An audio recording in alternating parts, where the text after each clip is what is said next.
ఆ గొర్రెల కాపరి చక్రం తిప్పి వంతెనను పైకి ఎందుకు లేపుతున్నాడు? ఇది తెలుసుకుంటే మీరు ఆశ్చర్యపోతారు. అప్పుడే కారులో ఉన్న వ్యక్తి అంటాడు, అరే డ్రైవర్, ఈ వంతెన ఒక్కసారిగా ఎందుకు నిలబడిపోయింది? ఈ ఎండిపోయిన నదిలో ఏ పడవ వెడుతుంది? వీళ్లు వంతెనను పైకి లేపేశారు.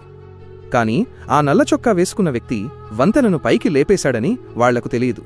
అప్పుడే ఆ ఇద్దరు వ్యక్తులు కారును వెనక్కి తీసి పక్కకు ఆపి బయటకు వచ్చి అంటారు, అరే, ఇలా వంతెన పైకి లేవడం ధూమ్ సినిమాలో చూశాం, కానీ ఈ రోజు ఇది నిజ జీవితంలో ఎలా జరిగింది? ఇక్కడ గొర్రెల కాపరి అంటాడు, ఈ వంతెనను నేనే లేపాను. ఎవరైనా ఇక్కడ నుండి వెళ్లాలంటే నాతో మాట్లాడాలి. అప్పుడు ఆ ఇద్దరు వ్యక్తులు ఆ గొర్రెల కాపరి దగ్గరకు వెళ్లి అంటారు, అరే, త్వరగా వంతెనను కిందికి దించు, నేను వెళ్ళాలి.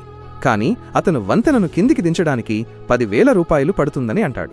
అప్పుడు ఆ వ్యక్తి తన తెలివి ఉపయోగించి ఒక అబ్బాయికి 1000 రూపాయలు ఇచ్చి, తమ్ముడు, నువ్వు ఈ బట్టలు వేసుకుని నా కోసం ఒక పని చెయ్యి, అది చూసే ముందు ఆగునైనా, నన్ను చూసి విస్మరించకు, లేకపోతే నీకు చెడు సమయం వస్తుంది. ఒక్కసారి కామెంట్లలో హర్ హర్ మహాదేవ్ అని రాసి వీడియోకి ఒక లైక్ చేసి ఛానల్ను సబ్స్క్రైబ్ చేయి. నీ ప్రతి కోరిక నెరవేరుతుంది. అప్పుడు ఆ డ్రామా చేస్తున్న వ్యక్తి అంటాడు, అరే, త్వరగా వంతెనను కిందికి దించు, నా భార్యకు డెలివరీ కాబోతోంది. అప్పుడు అతను వంతెనను కిందికి దించి చూస్తే వాళ్ళు అతన్ని మోసం చేశారని తెలుసుకుంటాడు.